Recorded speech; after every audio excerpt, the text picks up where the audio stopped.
itu diangkat dan diberhentikan oleh Bapak Presiden. Karena itu adalah hak prerogatif Presiden. Jadi semuanya diserahkan kepada Bapak Presiden. Jangan kita mengomentari atau bertindak melampaui batas kewenangan. Karena itu kewenangan mutlak Bapak Presiden. Itu satu. Yang kedua adalah sudah menjadi sebuah keharusan dan kewajiban, apa yang diperintahkan oleh Bapak Presiden harus dilakukan oleh pembantu Presiden. Menteri itu pembantu. Menteri itu pembantu Presiden. Jadi memang harus diterjemahkan apa yang menjadi program arah kebijakan Presiden. Jadi semuanya diserahkan kepada Bapak Presiden. Namun kami DPP Partai Golkar, karena kami anggota kabinet kan di Golkar ini ada sekitar 8 menteri, 3 wamen, 1 gubernur Lemhanas. Kami yakin dan percaya bahwa Presiden tahu betul tentang kualitas daripada kader-kader Partai Golkar. Karena Partai Golkar ini kan gudangnya para kader pemimpin bangsa. Dan tahulah, biarkan jangan kita mencampuri, mengomentari, apalagi menganalisa berlebihan tentang apa yang menjadi hak prerogatif Bapak Presiden. Tapi kami yakin Golkar insya Allah semua baik-baik saja. Karena apa? Partai Golkar berada garda terdepan dengan partai koalisi lain, terutama Gerindra, dalam mendorong dan mendukung arah kebijakan pemerintah. Oke, langsung ke Bang Panggi. Komentari Bang, apa maksud pernyataan dari Menteri SDM, Ketua Umum Partai Golkar Bahlil Lahadalia? Sebenarnya kalau kita baca makna di balik pesan pidato beliau tadi itu kan menunjukkan bahwa ini garisnya memang garis komando, bukan garis putus-putus. Harus loyalitas, tidak boleh ganda, tunggal. Kita harus seirama kembali.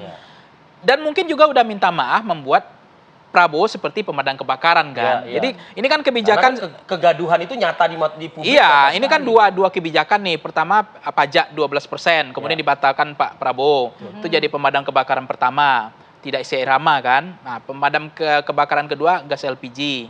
Kemudian tidak seirama akhirnya. Tapi nampaknya Bahlil melakukan upaya untuk konsolidasi kembali, untuk membuat bahwa kami itu patuh, kami itu seirama. Mungkin kemarin miss di lapangan antara konsep dan risetnya yang nggak komprehensif, tidak ada data, sosialisasi yang kurang. Nah, mungkin kedepannya istilah siapa yang bandel, ya siapa yang dablek, siapa yang tidak ikut arus perubahan yang diinginkan rakyat, tidak mau bersih-bersih, akan saya singkirkan, akan saya bulldozer. Nah, persoalannya tidak seindah itu, karena ini kan ketua umum partai. Kemudian ini rata-rata mereka tuh elit penentu di partai. Itu yang dibilang oleh Gus Jazilul tadi bahwa ini juga akan mempengaruhi kekuatan politik di parlemen. Karena Partai Golkar partai besar. Karena letupan kinerjanya Pak Prabowo ini bicara tentang kinerja letupannya, bukan lagi power sharing. Nah, sementara letupan kinerjanya kalau resapel berbasis Pak Jokowi itu kekuasaan. Bagaimana solid, kuat. Nah, ini harus hati-hati juga kan, itu yang dibilang Gus Jazilul. Karena nanti semua menteri yang dipecat-pecat ini dia akan menjadi ya penggonggong pemerintah, oposisi. Kecuali gaya-gaya Pak Jokowi. Setelah menteri dikasih mainan dikit-dikit lagi supaya nggak ribut, nggak bising. Komisaris atau apa. Itu fakta, itu model Pak Jokowi ketika meresapel orang-orang yang seperti berbeda dengan Susi waktu itu, berbeda dengan Reza Ramli, Pak Sudirman Said dan seterusnya. Itu dikasih. Tapi ada yang dibiarkan kan. Nah, ini artinya mereka harus siap juga akan jadi oposisi. Nah, ini penting. Saya katakan begini, misalnya Menteri Pertanian, ini kan loyalitasnya menurut saya sangat kuat kan, karena mewujudkan swasembada pangan. Nah, sebenarnya Bahlil ini Ketua Umum Golkar itu kan swasembada energi. Jadi loyalitas yang dua ini kan sangat penting. Penopang tulang punggungnya Pak Prabowo lah di bidang energi dan di bidang pangan. Nah, termasuk di bidang pendidikan tadi sudah bagus kan. Agama itu sudah bagus sekarang karena nggak ada kekisuran lagi. Bahkan itu Pak Prabowo happy itu. Haji yang selama ini orang mau hutang itu loh. Naik haji mau hutang karena uang nggak ada. Tapi akhirnya ini dapat 5 potongan hanya 50 juta berangkat naik haji. Ini kan ada kebijakan yang tidak membuat rakyat susah. Tapi berdampak kepada rakyat secara langsung. Nah, termasuk ada kemarin menteri yang perlu dipertahankan misalnya Mutia Hafid. Ya kan, itu tegas dalam judi online, nggak ada main-main lagi. Kalau ada situs yang pinjol judi online babat habis. Itu seirama gitu. Tapi kalau kemudian kemarin ada juga menteri yang persoalan masalah hukum aja belum beres. Tapi kan kita tahu tuh menteri-menteri loyalis Jokowi kita paham kok. Ada Pak Zulhas, ya kan? Adanya termasuk Pak Bahlil, kemudian ada Budi Ari, Raja Juli Antoni, kemudian siapa Erick Thohir, kemudian ada beberapa menteri saya banyak termasuk namanya yang istilahnya itu saya nggak tahu Pak Marwar Sirait itu masuknya loyalisnya Pak Prabowo mungkin ya. Nah termasuk ada satu lagi ya Kapolri kan. Nah Satrio ini juga mungkin menurut saya nggak akan bertahan. Karena di dalam rumah tangga dia di kementerian saja membuat langsung sekneknya ada kegaduhan juga. Akhirnya kan waktu itu ditertibkan kan. Kita ke Bang Jasil. Bang Jasil mungkin bisa langsung menanggapi tadi penjelasan dari Bang Panggi. Ya tentu penilaian publik hari ini tidak bisa dielakkan. Semua kinerja menteri selain presiden yang menilai, publik juga menilai. Oleh sebab itu apa yang disampaikan oleh presiden tadi soal reshuffle, publik sebenarnya tidak terlalu kaget karena memang ada indikasi-indikasi sebelumnya bahwa memang pemerintahan Pak Prabowo ini belum memiliki loyalitas tunggal. Oleh sebab itu publik tidak terlalu kaget dan pastilah akan ada reshuffle. Cuman kapan dilakukan reshuffle oleh Pak Prabowo, nah itu yang kita tunggu. Kalau soal alasan-alasan politik, alasan-alasan kinerja, saya pikir publik seperti disampaikan oleh Pak Nyarwi tadi sudah tahu. Ini tergantung soal keberanian saja. Keberanian politik dari Pak Prabowo untuk menggunakan haknya. Karena hak prerogatif ini meskipun hak sepenuhnya ada di tangan presiden, tetapi kalkulasi politik, kalkulasi kinerja, termasuk pendapat publik, termasuk juga soal stabilitas politik itu selalu menjadi kalkulasi yang penting. Jadi selalu ada efek negatif dari reshuffle.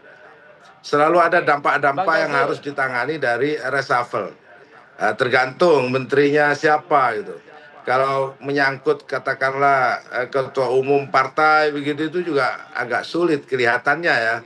Tapi saya tidak bisa memberikan penilaian karena sepanjang ini Pak Prabowo belum pernah melakukan reshuffle satu kali pun. Ini reshuffle pertama.